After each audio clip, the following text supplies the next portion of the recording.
Alright, the next step I want to do in this on this BMW K75 is to check out the final drive. Check out the splines, relube the splines. I'm pretty sure I'm going to pull everything off all the way back to the transmission, check the splines there as well, and relube all the splines, do all the maintenance from, and check the clutch all the way back. So that's going to be the next step. Broke the lug nuts loose, got the tire is loose, ready to come off. I'm going ahead and taking the brake calipers off here. I'm going to take this shock off and move on up from there. Okay, I've got the pannier bars off and broke the calipers loose.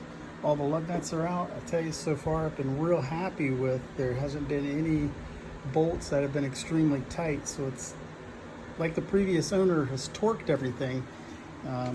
Even the rear lug nuts came out, and it looks like he had put some anti-seize on the lug nuts, so they weren't locked up. And like I said, this bike sat out for a while under a cover for a year or two.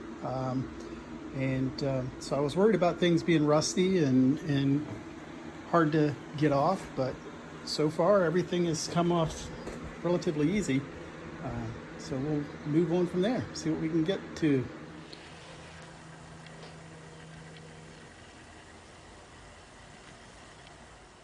Alright, the next step we're going to do is we're going to remove the swing arm. So I'm going to have to take the foot peg mounting plates off. I got them broken loose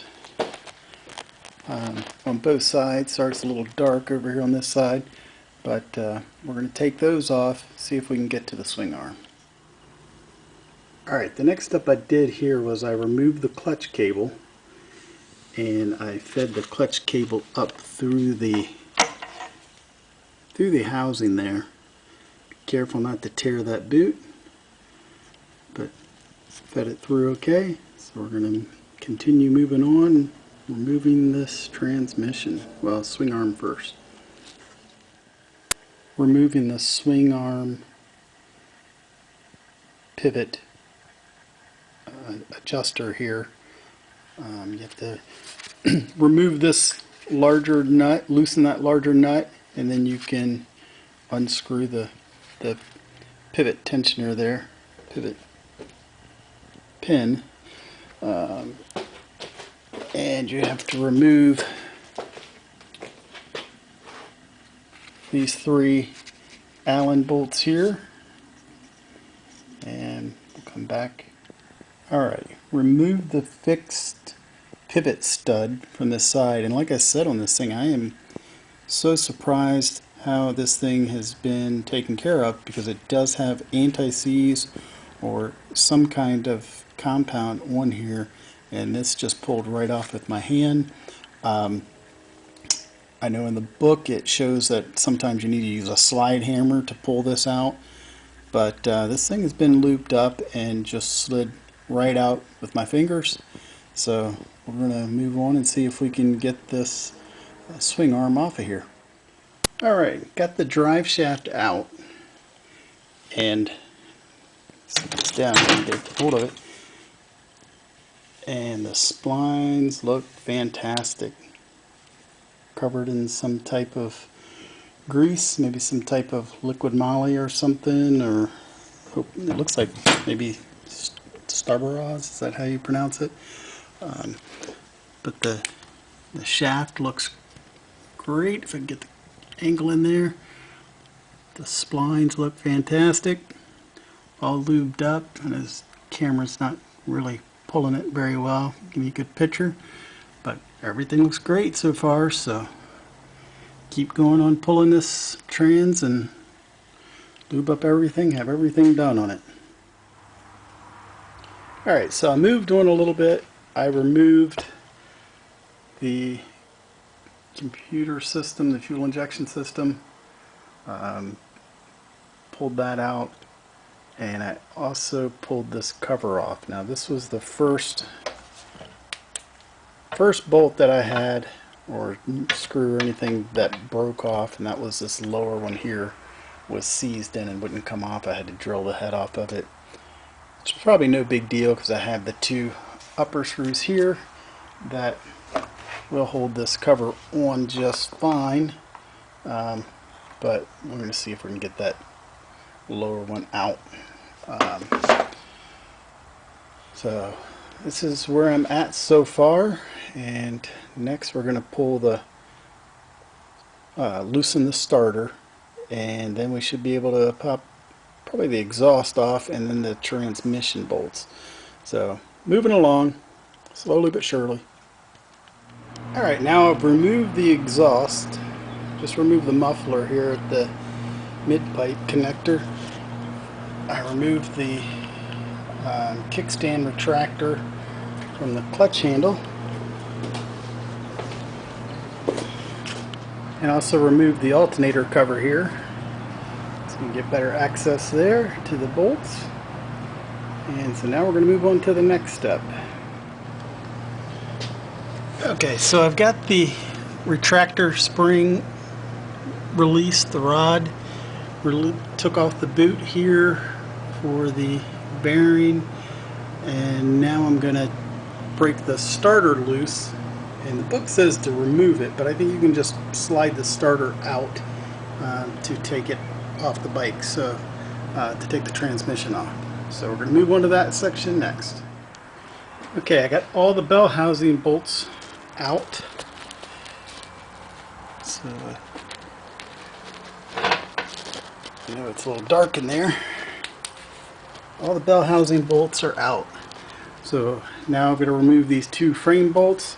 I put two long bolts that I purchased and just cut the heads off to use as guides, so hopefully the transmission will slide out smoothly on that, and fingers crossed, come right out and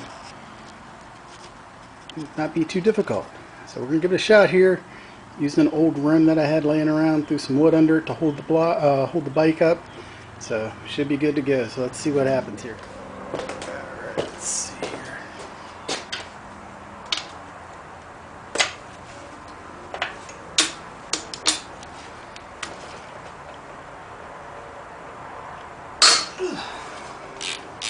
So far this has been the hardest two bolts I've had to break loose.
Start.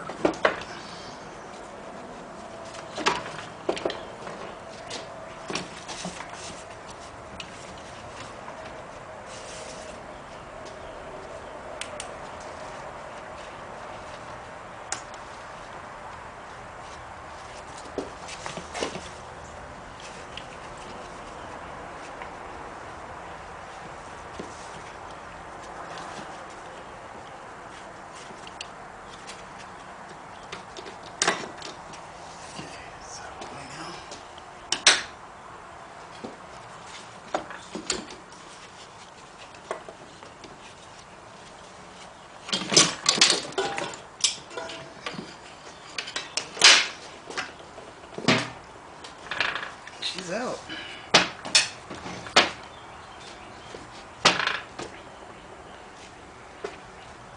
And man, the splines look great.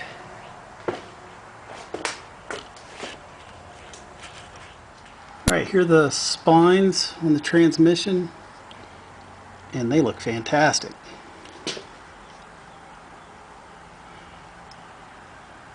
Let's see where this transmission's been wiped down a little bit inside. So great, it's great news. Take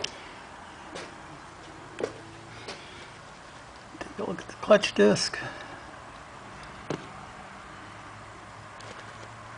Alright, so we're good to go so far.